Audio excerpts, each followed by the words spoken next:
BJP চৰকাৰে খুব চিঞৰ-বাখৰ কৰি আছে যে 2জন নে 3জন মানুহে অকল তাৰ অধীনত নাগৰিকত্ব ল'বৰ কাৰণে আবেদন কৰিছে। হিন্দু বাংলাদেশী এনেকুৱা 69,590 গৰাকী মানুহ কোৰ্টে কৈ দিলে যে তেওঁলোক বাংলাদেশী হয়। কা আইনখনৰ অধীনত সেই মানুহবিলাকক এতিয়া নাগৰিকত্ব দিব খুজিছে।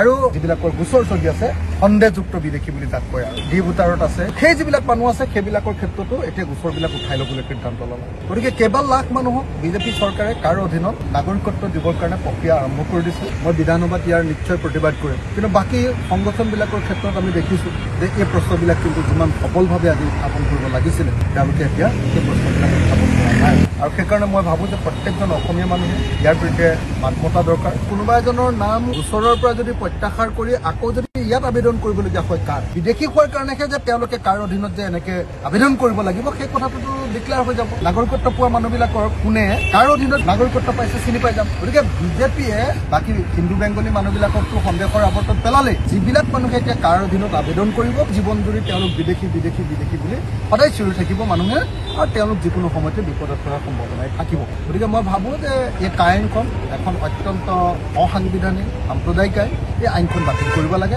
কা আন্দোলনত মোক 24টা গোচৰ লগাইছিলে গোটেই অসমত, তাৰ ভিতৰত ইয়াত 7টা গোচৰ আছিলে। সেই গোচৰবিলাকৰ কোনোবাটোত চাৰ্জ ফ্ৰেম হৈছে, কোনোবাটো চাৰ্জ ফ্ৰেমিঙৰ চলি আছে, আৰু কোনোবাটো আকৌ সমিট কৰিবলৈও বাকী আছে। গতিকে কা আন্দোলনৰ সেই গোচৰবিলাক চলি আছে। আমি যিবিলাকে কম্প্ৰমাইজ নকৰাকৈ আন্দোলন কৰিছিলোঁ তেওঁলোকৰ ওপৰত গোচৰ দিয়া হৈছে। আমি যিবিলাকে সঁচা সঁচিকে অসম মাতৃক ভাল পায় আন্তৰিকতাৰে সৈতে আৰু জেনুইনলি আন্দোলন কৰিছিলোঁ সেইবিলাকৰ ওপৰত গোচৰ দিছে। আৰু যিবিলাকে মানে নাম চাম ভালেই কৰিছে কিন্তু জেনুইনলি লগা নাছিলে তেওঁলোকতো কোনো গোচৰত আমি থকা দেখা নাই। আজিৰ দিনতো বেছিভাগ ঠাইতে খুব কম আৰু 2টা সংগঠন আছে, কিন্তু বেছিকেলি কৃষক মুক্তি সংগ্ৰাম সমিতিৰ লগত জড়িত মানুহখিনিকে গোচৰবিলাক কাটি দিয়া হৈছে। যিবিলাকে আমি একদম জেনুইনলি বিজেপিক বিৰোধিতা কৰোঁ, যিবিলাকে আমি সঁচাকৈ আইনখনৰ জেনুইন বিৰোধিতা কৰিছিলোঁ, আৰু এতিয়াও কম্প্ৰমাইজ নকৰাকৈ যিবিলাকে আছোঁ। মোৰ 165টা গোচৰ, তাৰ ভিতৰত 40টামান শেষ হৈছেগৈ, এতিয়াও ধৰক কমেও 125টামান আছেগৈ। আজিৰ দিনটোত যদি গভৰ্ণমেণ্টৰ লগত যদি কম্প্ৰমাইজ কৰি দিলোহেঁতেন 125টা গোচৰ মই একেদিনৰ ভিতৰতে শেষ কৰি পেলাব পাৰোঁ কম্প্ৰমাইজ যদি কৰোঁ। কিন্তু কম্প্ৰমাইজ নকৰাকৈ আমি যিবিলাকে এনেকৈ আপোচবিহীনভাৱে জাতিটোৰ কাৰণে লাগি আছোঁ সেই মানুহবিলাকৰ ওপৰত এনেকুৱা ধৰণৰ গোচৰবিলাক আছে। কা আইনখনৰ অধীনত অসমৰ 69,590 গৰাকী ডিক্লেয়াৰ্ড ফৰেনাৰ তেওঁলোকক বিদেশী বুলি ইতিমধ্যে কোৰ্টে ঘোষণা কৰি দিলে। হিন্দু বেংগলী তেনেকুৱা বাংলাদেশী বুলি কয় যাক। হিন্দু বাংলাদেশী এনেকুৱা 69,590 গৰাকী মানুহ, অৰ্থাৎ কোৰ্টে কৈ দিলে যে তেওঁলোক বাংলাদেশী হয়, তেওঁলোক বিদেশী হয়। সেই মানুহবিলাকক এতিয়া নাগৰিকত্ব দিব খুজিছে। এতিয়া মইতো বৰ বিধায়ক, মই বিধানসভাত ইয়াৰ নিশ্চয় প্ৰতিবাদ কৰিম, কিন্তু বাকী সংগঠনবিলাকৰ ক্ষেত্ৰত আমি দেখিছোঁ যে এই প্ৰশ্নবিলাক কিন্তু যিমান সবলভাৱে আজি উত্থাপন কৰিব লাগিছিলে তেওঁলোকে এতিয়া সেই প্ৰশ্নবিলাক উত্থাপন কৰা নাই। আৰু যিবিলাকৰ গোচৰ চলি আছে সন্দেহযুক্ত বিদেশী বুলি তাক কয় আৰু তেওঁলোক ডি ভোটাৰত আছে, হ'বও পাৰে বিদেশী, নহ'বও পাৰে বিদেশী।